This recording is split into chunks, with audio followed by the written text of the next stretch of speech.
Hello everyone, Voodoo here, and I am officially back. I'm sorry for the short hiatus there. A, there was nothing really to talk about for Havoc, and B, I was just kind of dealing with some stuff, but we are back, and Havoc has actually gotten some notes in the patch. So we're going to talk about them, mostly tuning, a little bit of stuff involving how like the design works, and I do also have some insight from the developer as well. We had a nice little conversation, so shout out to Reels.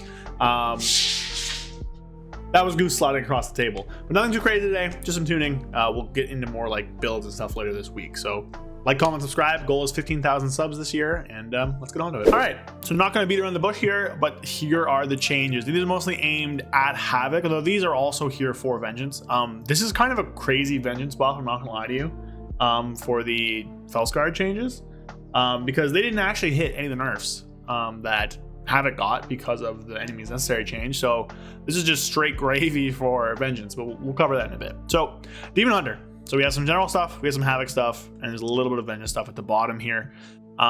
First things first, Immolation Aura, slight buff, Sigil Flame, slight buff. Now these work in two ways. One, this is just a slight little increase to offset the fact that these no longer are on any means necessary. So just slight little buff. Again, most of the time, like in current patch, you get roughly like, I don't know, 55 to 60% mastery, and 80% of that would fix this. So, you know, this is still less damage than if we had enemies necessary, but it's a nice little offset.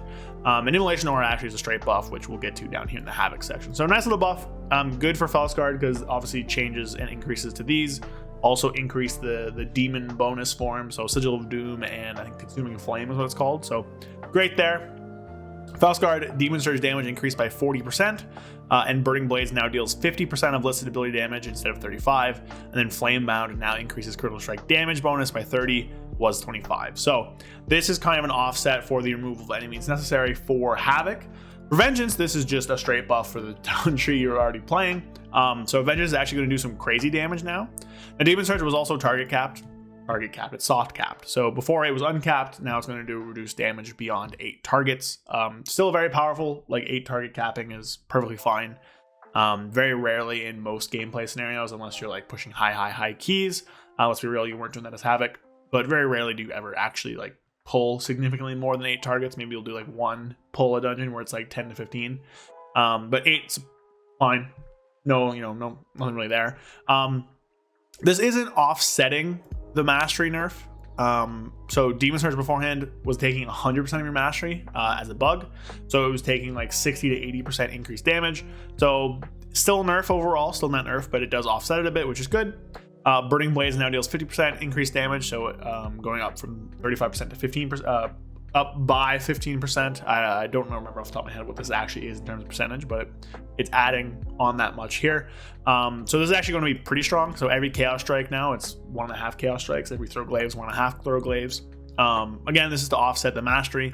You're still gaining less damage than you would have with any means necessary because of the fact that A would have double dipped mastery, but B was also taking 100% of the damage. And this just makes this more competitive.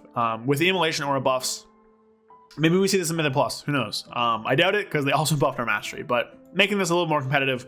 We never played it in any scenario, so hopefully it's there. So good stuff here. Felskard is definitely back now. Beforehand it was like absolutely dead, but now it's like, yeah, I could play this.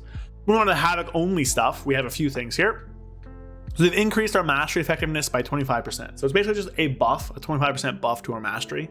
So how mastery works in WoW, because it's a different stat percentage for every single like spec basically, is that you have this thing called mastery points, and gear would give you mastery points instead of like rating. And those mastery points would convert to mastery percentage, different rates for different specs. So basically what this does is that the amount we like convert it to is now 25% more efficient. So let's say beforehand, I don't know, it took 4 mastery points for 1% of mastery. Now it would take 3, right? Like that kind of thing. So you're going to get more damage from your mastery now for the amount of stats you have. I think on live I have like 55, and on PTR I have like 70 some. So it is a nice increase, and will make mastery obviously a more valuable stat, even though they took away enemies necessary.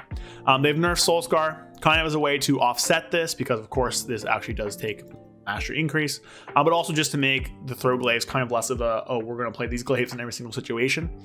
We're still going to do that, but this will make them a little bit less of a contribution to your overall damage in Mythic Plus and AoE, which is and single target, which is like fine. Again, we're still probably taking the glaives in every scenario. This just makes it a little less a little bit less like centralizing, and also offsets the buff it would have gotten from increasing our mastery. This is a big one. So Fire Inside now also causes your Immolation Aura to deal chaos damage instead of fire, as well as what it already did. So it still has the increased charge and as well as the chance to reset, but now it just makes it chaos. Now the big thing here is that this actually will make it do more damage than if Any Means Necessary stuck around. Because Any Means Necessary was an 80% conversion to our mastery, this is just flat 100%. So it's not like a 20% buff, it's like 20% of your mastery. So if you have like 55% mastery, it's like 11% increased damage to Immolation Aura. But you couple that with the buff up here, couple that with like maybe Flamebound is better, means that Immolation Aura and by extension Ragefire are now actually going to do some pretty good damage.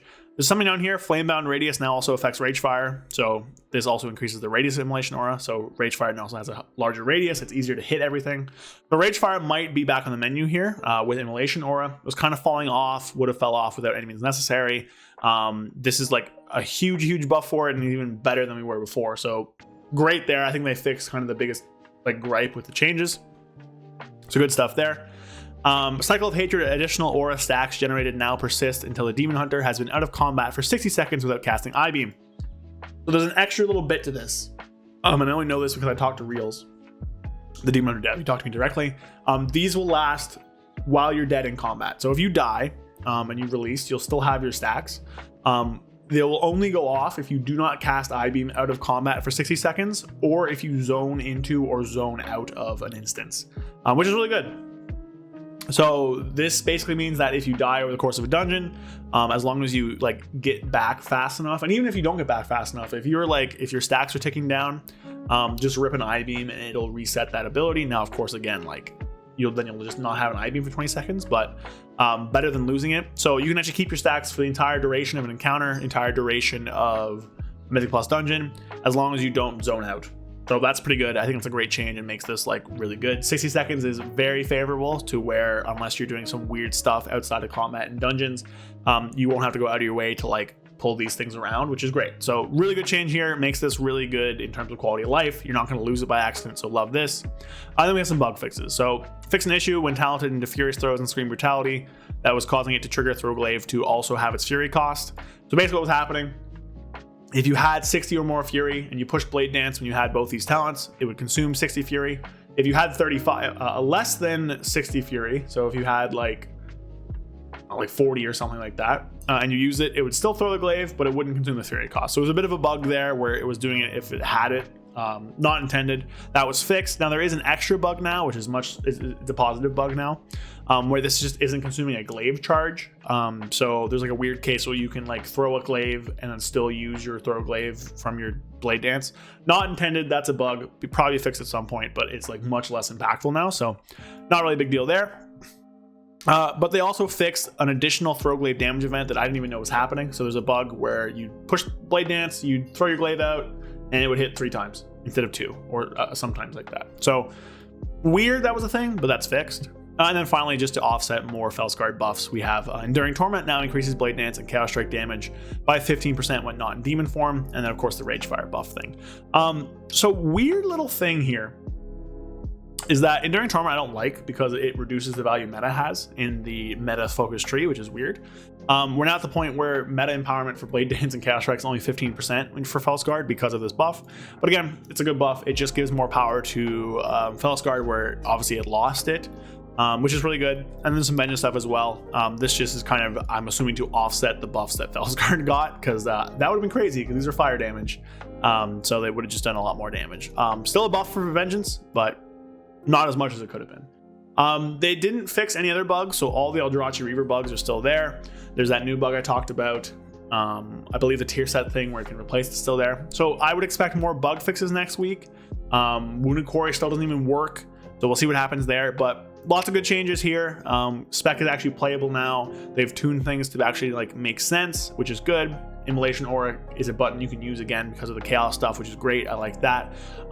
Disappointed we're not seeing more of this patch. I wouldn't expect any more like massive changes other than bug fixes and some tuning. But I do think Havoc's going to be in a better spot next year than it is right now. You're having more interesting gameplay options with the glaive stuff. You're having better rotational things with the inertia changes, and a slightly better like talent tree output thing by putting inertia and movement up into the second gate instead of the third gate. And it flows a bit better with VR being the trigger. So good stuff all around, not major changes. Eldrazi Reaver as well also has less uptime requirements. Cycle has less uptime requirements, so you can have more demon form without all the issues. So Havoc is in a better spot. You might see a lot of doom and gloom. I do wish there were more interesting changes, but I am happy that we are getting attention, and these are good things. Like, this is good tuning that's happening. It makes the changes we got make sense. Like, this is the context we needed to make sense of those. Now we can test things. Now we can have sims and all that stuff. So things worked out great here. Again, hopefully we'll see more. Doubt it won't be this patch, maybe 0.5 or 0.7. We'll see some stuff. And yeah, so that is going to be it for the video today. Next video on the channel should be like a builds thing or maybe a testing thing, not really sure, something like that. Probably Friday or Saturday or so. Again, sorry for the little hiatus there. Things should hopefully be more back to normal or so now. We'll see. But yeah, so I want to thank you guys for watching, for sticking around, and also just like let me know what your thoughts on these are. Are you happy with this? Again, you know, my expectations were not through the roof, so this is what I about expected we would get. But it is good stuff. It's important tuning that puts into context the changes we got. And I'm actually looking forward to the new patch now, because I do think Havoc actually plays like better on PTR than it did on live. And yeah, so there you go, everybody. Hope you have a good night, and I'll see you guys next time. Peace. A big thank you to all of my channel members. Thank you, Alexander Trifunovic, Zuligan, Fear Redefined, Indiga, Gabrielle Correa, Magic Man 133, Falafadarn, Dark Terror, and Skyelt. Thank you all so much for supporting the channel. If you want to become a channel member and get some exclusive perks and just help support me in making some content, there's a link down below. Otherwise, though, I just appreciate you all so much, and thank you for watching.